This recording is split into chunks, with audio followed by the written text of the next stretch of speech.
السلام عليكم ورحمة الله وبركاته. ازيكم عاملين ايه؟ يا رب دايما تكونوا بألف خير.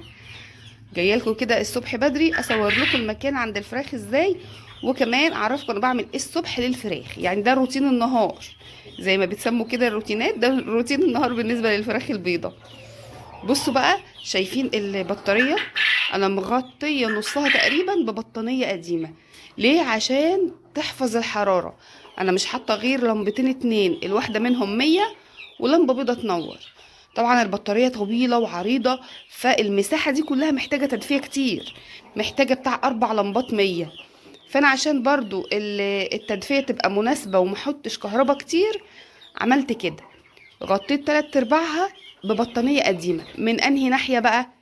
الناحية اللي مقابلة للباب، لان الباب فيه اماكن مفتحة بتدخل تيار هواء، فانا بقفل من ناحية تيار الهواء وسايبة بقيتها زي ما انتوا شايفين اهو. شايفين ده يعتبر نصها، لما اقرب دلوقتي هيبان. ده يعتبر نصها متهوي عشان ابقى برضو محافظة على التهوية. يبقى ادي الجهة دي التدفئة، الجهة اللي هناك التهوية، تحتهم الفرشة زي الفل. بنضف الادراج يوميا. تمام كده اهو. بصوا الفراخ البلدي بتاعتي، ولسه معرفش بيضوا ولا لا. والسمنتين اللي مدوخيني، 2 على الارض وواحده جوه مع الفراخ البيضاء اهم. كل شويه الاقيهم في مكان شكل. نبص على الفراخ البلدي برضو الصغيره. بسم الله بسم الله. هجيب لكم الاكل حالا، مخلصين اكل وميه. وفي منهم نطلي بره برضو، شوفوا مش مريحين، جعانين. مخلصين اكل وميه حالا. عايزه ادخل العشه دي انضفها، منضفه العشه كلها، بس دي عايزه تتنضف.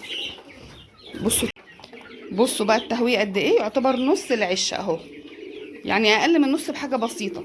الجزء ده كله مفتوح زي ما انتم شايفين كده، عشان المكان يبقى بيتهوى كويس.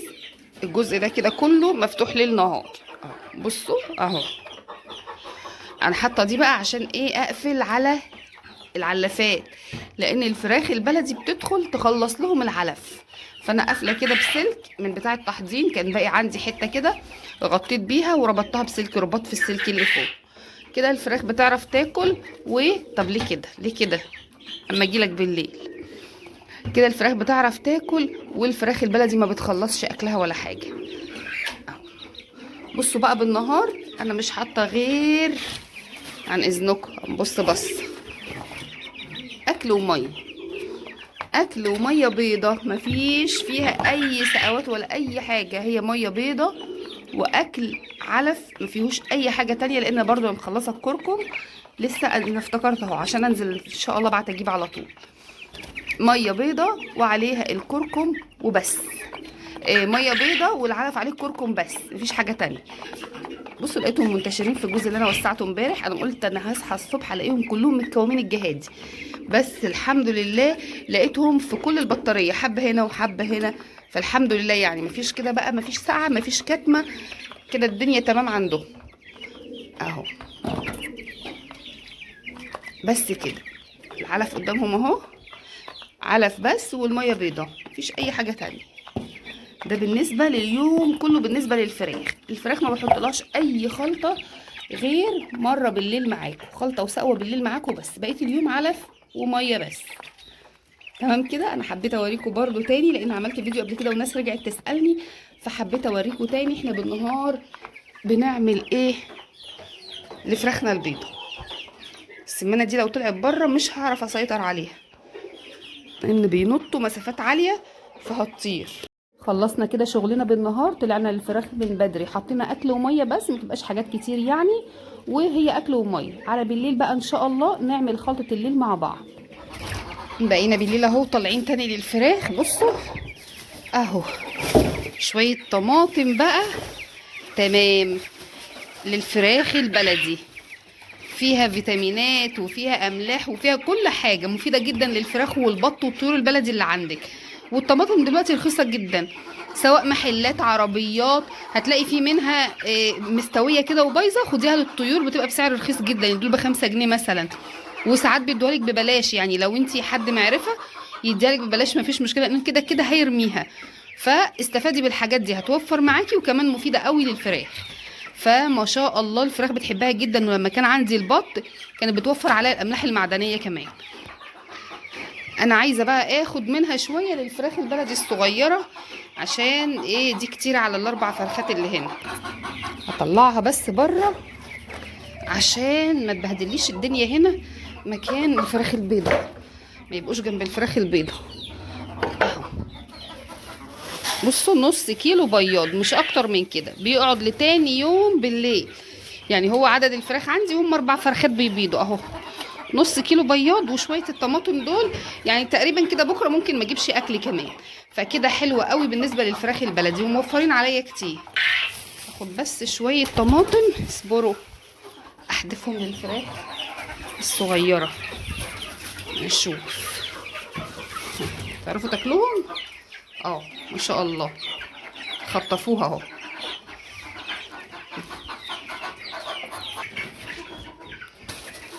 حطهم بس شويه الدشيش ده هم الفراخ البلدي الصغيره في العلافه اللي ساحت دي. بسم الله بسم الله، يلا كل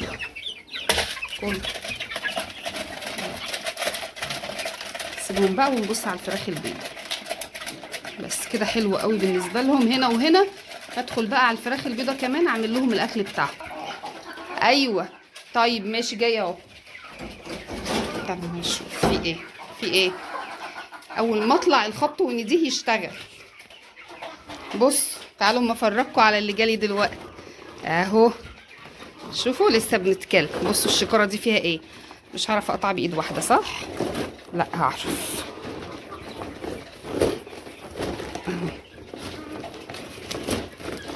هقول لكم دلوقتي، هقول لكم واصدمكم عشان الناس اللي عماله تقول التربيه ومش التربيه، الناس اللي عماله تقول الشراء اوفر، الناس اللي حاسه كده ان يعني كل حاجه سهله. لا والله ما سهله. بصوا ده بط اخويا شاريه من السوق لزباين. ده بط اهو. يلا هيوديه بكره يندبح. جايبه لزباين بط مولر.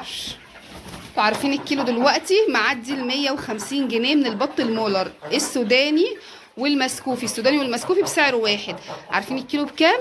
ب 170 جنيه. فالناس اللي بتقول التربيه، لا والله العظيم انا بسمع الاسعار دي بحس ان هيجرى لي حاجه. الناس اللي بتقول ماشي ده لان هم هينسفوه. التربيه ومش التربيه، والله التربيه اوفر مليون مره، اوفر مليون مره. يعني مش عارفه الاسعار دي والله في ايه، انا مش فاهمه. بسم الله يلا روح. كويس اهو البط جل هياكل الطماطم. والله لسه جاي لي فجاه حالا وانا بصور معاكم الفيديو، بالله ما اعرف ان في بط جاي ولا حاجه. ولسه بقول البط هو اللي كان بيخلص الطماطم ودي كتير عليهم اهو. اصحابهم اصحاب رزقهم جولهم. كل لقمه فعلا بتنادي على اكل. بسم الله ندخل بقى على الفراخ عشان احنا كده طولنا قوي. بسم الله. انتوا جعانين جعانين جعانين جعانين. انا اسفه اتاخرت عليكم، انا اسفه. بصوا العلافات، علافات بتقول الله محسنين. طب اصبر اصبر انا هحط الاكل حالا. علافات لا في ميه سقات فيها ميه، هي العلافات بس اللي فاضيه. هحط لهم شويه عشان يخشوا جوه واعرف اصور معاكم الخلطه. حطيت لهم شويه تصبيره عشان اقدر اعمل الخلطه، لان انا اتاخرت عليهم النهارده. مشغولين اليومين دول زي ما قلت لكم كده. فرح اخويا ان شاء الله بعد العيد الصغير، فمشغولين جدا في التوضيبات اللي بنعملها. فبصراحه انا مسحوله قوي والله، مسحوله قوي اليومين دول. بس مش مشكله، فداهم اي حاجه حبايبي. اهو بصوا انا هحط هنا على الخلطه دي حلبه ماشي. الشغل اللي احنا هنعمله النهارده ده هقول لكم الناس اللي بتربي على الارض يعملوا ايه. انا بقول دلوقتي على البطاريه. ايه اللي وقع؟ الله يهديكوا الله يهديكوا، عمالين تقلبوا كل حاجه حواليا. انا حطيت نشا وحلبه، نشا وحلبه وسمسم تمام. شويه العلف دول كتير قوي، دول 6 كيلو. لا 5 كيلو مش 6، دول 5 كيلو علف تمام. شويه الخلطه دي كتيره لل5 كيلو. طبعا مش هحط ال5 كيلو قدامهم، الحبه اللي هيتبقوا هسيبهم للصبح. فانا عايزه اكلهم نفس الخلطه دي الصبح، بطلع بالنهار احط بقيه العلف ده. كنت بسيبه زي ما هو من غير خلطه، بس انا هحط الخلطه عليه كله واللي اتبقى هفطرهم بيه الصبح. تمام كده، تمام كده. ده بالنسبه للي بيربوا في بطاريات. اللي بيربي على الارض يحط النشا بس، ما يحطش الحلبه ولا يحط السمسم، النشا بس لو في اسهال بني. تمام كده. هنحط ايه كمان؟ هزود هنا كمان اهو الشيح. استنى احط العلبه دي اللي انا بحط بيها الاكل اهو، الشيح البلدي. انا لسه جايبه الورقه دي اهي ب5 جنيه، لسه جايباها ب5 جنيه. رايح فين كل ما احط حاجه تشدوها الله يهديكم. ده الشيح البلدي اديني شيلته عشان ترتاح. بصوا بيبقى كله عصيان كده. الناس بقى اللي بتربي على الارض تحط الشيح والنشا. تمام. ليه بقى؟ عشان الكوكسيديا والكوليستريديا مش عايزينها تتمكن من الفراخ، فالاوزان تظبط معانا بسرعه، عشان مش فاضل غير كام يوم على رمضان. كل سنه وانتم طيبين وربنا يعود عليكم الايام بخير. فاحنا عايزين نعالج الاسهال البني مش نكتره. اهو دي خلطه العلف اللي احنا عايزين الفراخ تستفاد منها. الشيح ما بنحطش معاه حاجات كتير، لازم الشيح ما يبقاش معاه خلطات. يعني ما تروحيش تحطي عسل وخميره وحلبه ونشا وتحطي كمان بصل وتوم وليمون والكلام ده كله مع الشيح. الشيح بيحب يبقى لوحده، ما بيحبش معاه خلطات. هامله العلافات بقى، واللي هيفضل من الخلطه دي يكملوا بيها الصبح اهو. تمام قوي قوي كده. العلافه دي تقعد قدامهم للصبح ان شاء الله اهي. من العلافه التانيه بقى، بصوا الناس اللي بتسالني على البطاريه، هي خشب. تمام اهو خشب، والسلك ده من عند بتوع العلف. ركبنا الخشب على السلك وانتهينا. يعني انا بصراحه يعني مش عارفه هو عملها يعني تفاصيل بالظبط، بس هو ركب الخشب في السلك بس. اخويا ركب الخشب في السلك بقت بطاريه اهو. بصوا عامله العلافتين دول والعلافتين الطوال اهو. يلا كسروا كسروا عادي. بس كده. هما بقى عندهم مزاج ياكلوا من العلافات اللي هي جوه في العشه دي اكتر من العلافات اللي بره كمان. حابين العلافات اللي انا علقتها جوه دي اكتر، بس برضو لازم نملى دول.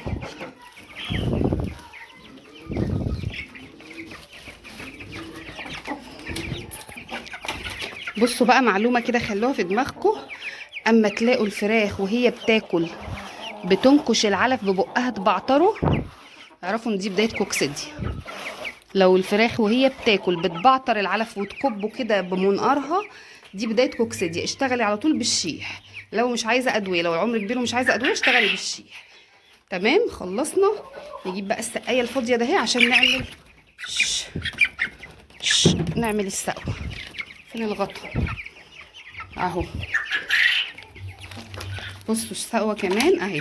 انا هعمل في السقايه الصغيره دي، وطبعا هامله بقيه السقايات نفس السقوه اهو. بصوا ادي ليمون ونشا، ومعاهم اهو شويه شيح مغلي.